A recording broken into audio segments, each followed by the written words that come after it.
Hey, Virgil. Your portal opening days are over. Give me the Amato.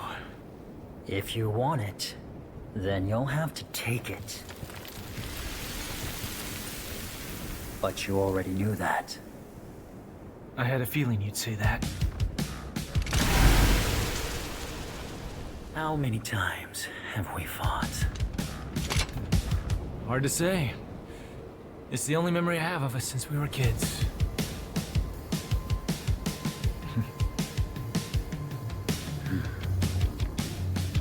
Time to finish this, Virgil. Once and for all.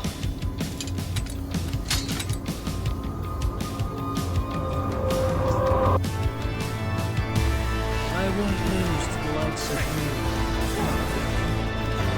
you. If you know anything about me personally, then you probably know that my favorite game franchises of all time are both Devil May Cry and the God of War series. And yeah, of course I like plenty of other games too, but these two I literally grew up with. And seeing new releases relatively recently means that it's a pretty good time to be a fan of both of these franchises. Given how I've grown up with both of these franchises though, naturally that kind of means that the genre that they both inhabit made a pretty significant impact on me. The genre, and the subject of this video, is the character action genre. Character action games are probably the most video gamey thing you can think of. But even with that being said, I think there's an awful lot of people that really don't grasp the nuance of this genre necessarily. So kick back a while, and let me tell you why the character action genre is the best genre. In my opinion. Sorry. So I think before we even get started talking about character action games, we need to define what that genre is. I mostly say that because there's kind of not really any good definitions necessarily. It seems to me that nobody can really decide on what makes a character action game a character action game. So in a sense, I define the character action genre as any game where the combat is facilitated by the player character's fighting style, personality, and capabilities, and how those influence the given player's experience with combat and the game as a whole. Typical character action games often include melee and ranged combat, grounded and air combos, and new weapons or abilities being unlocked as part of playthrough progression.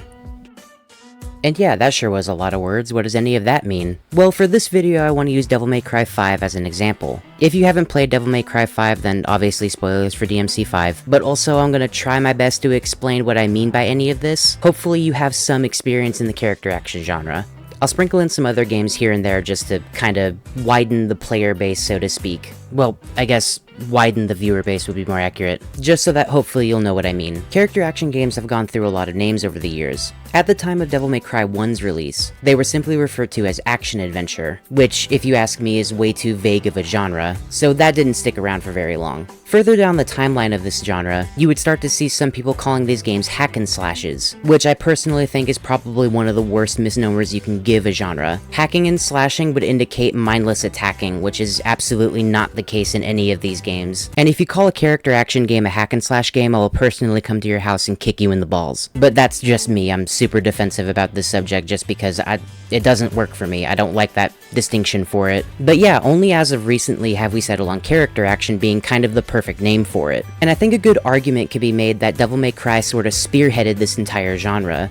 So back in 2001, Capcom was sort of making blockbuster hit after blockbuster hit.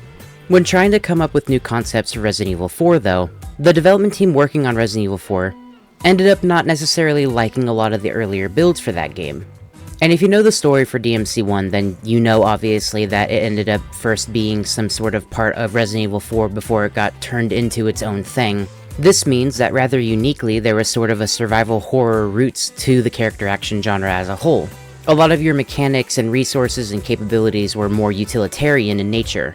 Fast forward into 2005 though, and naturally we get the release of Resident Evil 4, which is not important for this discussion, but more importantly we get the release of God of War 1, in which DMC 1 was a direct inspiration for. And while a lot of things in God of War 1 were still kind of utilitarian, this is also where we start to see things like combos being introduced, and upgrades to your weapons to unlock more combos and things like that. And this is sort of where we get introduced to, say it with me now, skill expression, which is a huge deal for the character action genre as a whole. And if you ask me, skill expression is sort of inseparable from character actions nowadays anyway. And look, I know skill expression has been a thing before God of War 1, but if you ask me, I think this is where skill expression really comes into its own in the character action genre specifically, because from here we're only gonna go up. You're gonna get more options, your combos are gonna get crazier. Then suddenly out of nowhere, hey look, it's DMC3. Now the genre finally has some actual footing, people know what these games are supposed to look like. And if you're following along the DMC timeline, here's about the point where I'm gonna start branching out into other franchises and such. People are gonna start experimenting with things like storytelling, some of the genre conventions, and even some of the mechanics can get kinda weird too now. Nier Automata portrays a somber story through one of the most video gamey mediums you can,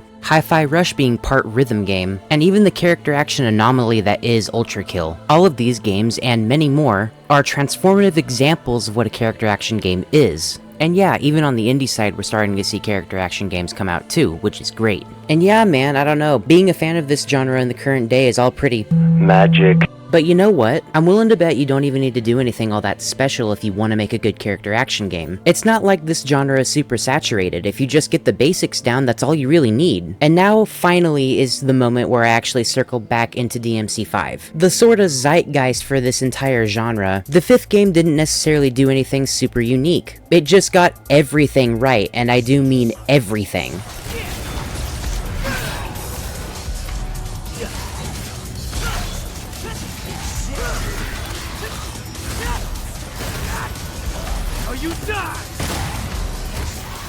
Devil May Cry 5's story is good. 5's music, not you, is good. The characters are good. The characterization is pretty competent. And the gameplay is peak.